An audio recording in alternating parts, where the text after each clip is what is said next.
Hello, my favorite fragrance friends. How are you doing today? How are you feeling? I'm pretty good. Excited to have this conversation that is a little bit uncomfortable for me, honestly. I don't have any bottles in front of me, so this is more of a conversational format. What I suggest is that you pour yourself some tea or coffee and just join. This is not a judgmental video in any way, shape, or form. This is me sharing the experience and I guess as any human hoping to connect and to find answers and solutions, find how to be happier and find a better balance. So I want to discuss the perfume addiction because this obsession, right? This hobby, this admiration can lead to some serious problems with dopamine. I went through some stages. So the first one was the initial admiration. I honestly, I always loved fragrances. I always had maybe a little bit more than normal, maybe 15 perfumes that I wore. No, hundreds. It was not in the hundreds yet, but still. I had maybe more than average. On the second part of the pandemic, when it all went down and we kind of we're coming back to normal, almost without masks. It's even weird to think that we used to wear masks everywhere. I feel like people were craving smells. COVID that blocked your senses, right? And we kind of wanted to get back to normal. And I feel like the result of that is actually projecting potent, powerful fragrances, a lot of amber wood and materials that make it very loud. So I found fragrances is the way out of that state. And I started slowly ordering. I finally started exploring Shalimar, the Mugler fragrances like Aura or Angel, some staples, some legends. I started reading about them. I started watching hours and hours of fragrance videos, different bloggers. I was just like a sponge and I needed more and more information. That was the most exciting point maybe when I felt like a student and I'm learning about something else and it's so exciting, so beautiful. And I found fragrances as a way to connect with other people, connect to the stories. I started reading about what, like 20s, 30s, 40s Hollywood celebrities wore, It was just so exciting. Back then I just moved to New York and it was all new and this new hobby. I started going to these different stores, smell fragrances, compare them, dragging my boyfriend, his mother with me. We did hours of smelling. It was just so fun. Such a great period of time. And I love it.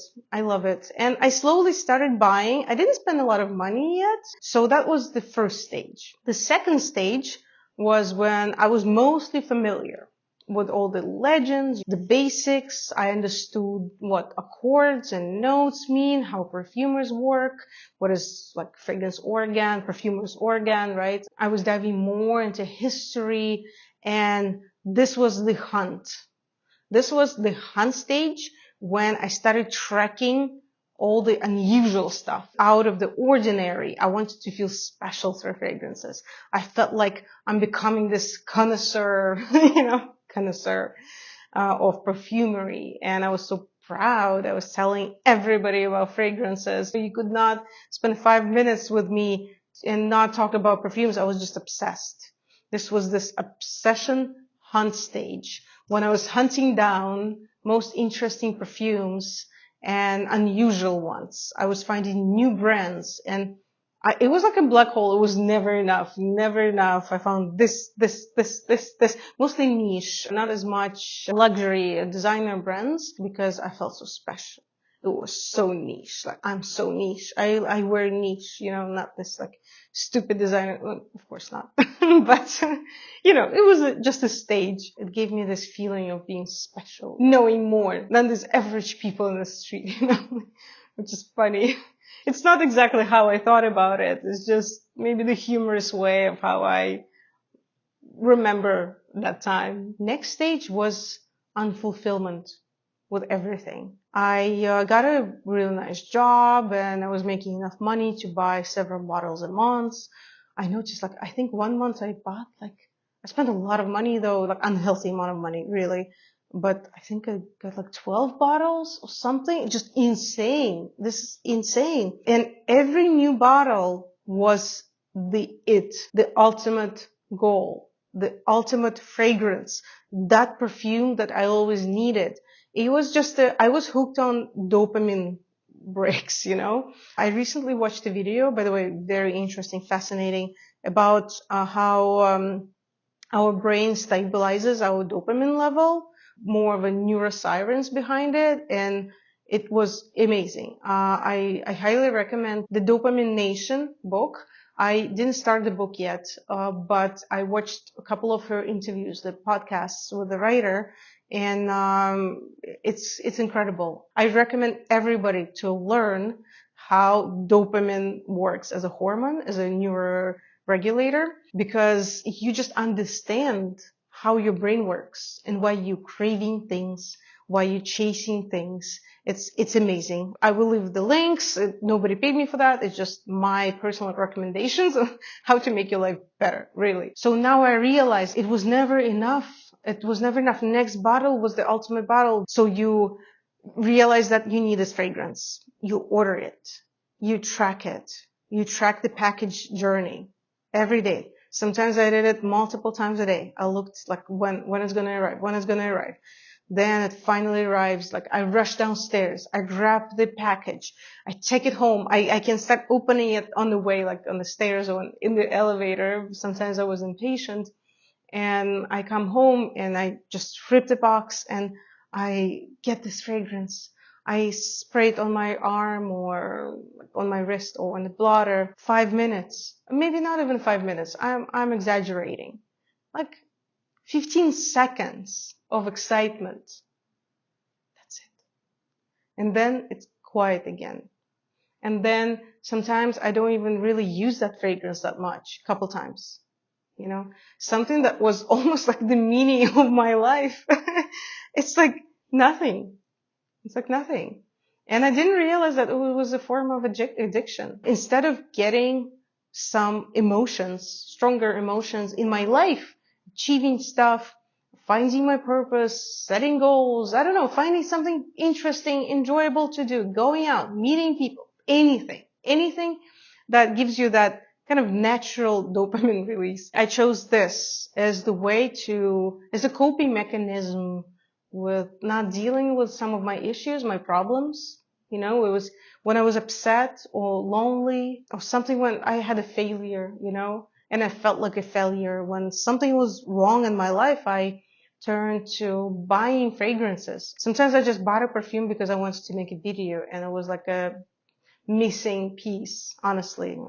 I'm being quite honest with you right now. And, I'm not embarrassed by it. And it's not about embarrassing myself or something. No, it's not. It's just uncomfortable truth, I guess. Something that I didn't want to admit for a while. And now I just want to be open, and say how I feel.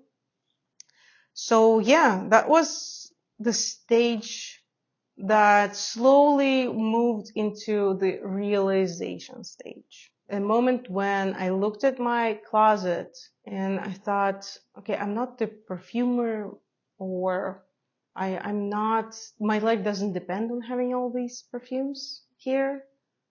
Something is wrong.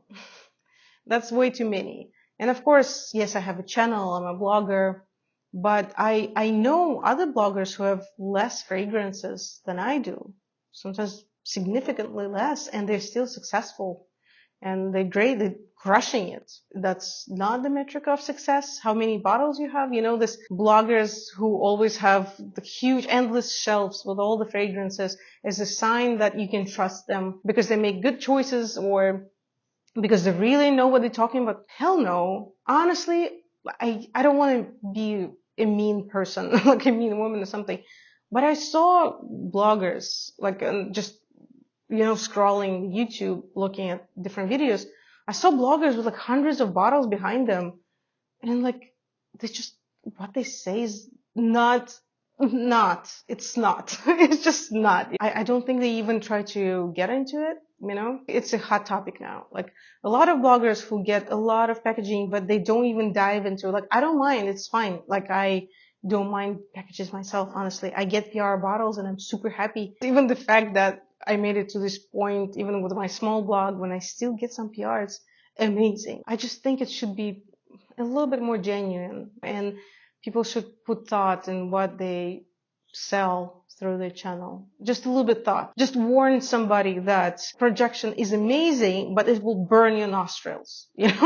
Something like that. We should be open about these things. It's okay to tell your opinion. Although I heard stories when bloggers were threatened and blacklisted by brands because they said something negative about the scent. But coming back to the stages, I got suspicious that something might be wrong because I don't get the satisfaction. I do so much to get that satisfaction, but I don't. So here we come to the last stage. My contract ended and I didn't have that nicely paying job anymore. And now I'm trying to kind of start again and find something in fragrances. But I didn't have this like nice paycheck. So I had to really significantly cut how much I spent. I looked at my spendings during like previous period, and I realized that I spent like half of my salary, almost half sometimes. Not every month, but sometimes it happened that I spent half of my salary on fragrances. It really hit me. First, I started decluttering every week. Second, I started ordering decants because I noticed that with some fragrances that I don't really fall in love with, I don't need a bottle. I'll just play a couple times with a decant and then I forget about it. And if I got a bottle, that would just be collecting dust on my shelves. I think it's a pretty smart strategy because with a bottle, you get the full experience, and having a bottle is still different than having like just a decant, like ugly atomizer, It's different. It's a different experience. It's less tempting. And if it's less tempting, you don't get hooked. And if you don't get hooked, you're more objective. And then with ordering decants, I very quickly understand what will become a bottle probably and what won't. And that's it. And they're small, you don't spend so much money, so it doesn't hit your budget as much. When I feel like this is the ultimate perfume, I need to order it right now because my life will never be the same without it. When I start getting those thoughts, I understand that this is my brain tricking me to get huge dose of cheap dopamine, and then I will have a crash and I will not feel that way. Like in half an hour, I will not feel that way anymore, and I will need something else, a new one. And this is the endless roller coaster. It's not helping me to become a better person. It doesn't help me to become a better blogger. It doesn't help anything. So I realized that it should be 80% discipline and 20% fun, because I love perfumery. I will not refuse of buying any fragrances. No. It's not about that. It's not about just saying goodbye because I'll find something else and use something else as a tool, right? I'll better make healthy relationship with this obsession of mine. I'm buying a full bottle only if it's proven by time. If I use the whole sample in 2 days or a whole decant in a week, and I'm like, oh my God, this is the best, I really love it, then I will buy the bottle because it's proven in experience that I really want this and that I'm going to use it. And if I got a sample, let's say, and I used it once, and it's only in my head that I want the bottle, but I don't actually use it. So I can still have my 20% of fun, like with food. 80% you eating healthy and well, and you work out or do whatever needed for your health. And 20% you can have fun, you can eat chips if you want sometimes, right? Of course, not a huge pack every day. Nobody needs that. But the same with fragrances. I still have my fun in research and I fall in love, but now it's more genuine. I don't fall in love like every day anymore. And I would love to hear your thoughts too. How do you know when passion becomes obsession? Your voice matters to me, so please share your stories if you're open for it. Let's just remember that perfume addiction is not about perfume. It's about looking for connection, comfort, love in a way. When we find it within ourselves, our relationship with our beautiful hobby becomes much better and a better quality. I cannot wait to hear your thoughts and see you in other videos. Bye bye.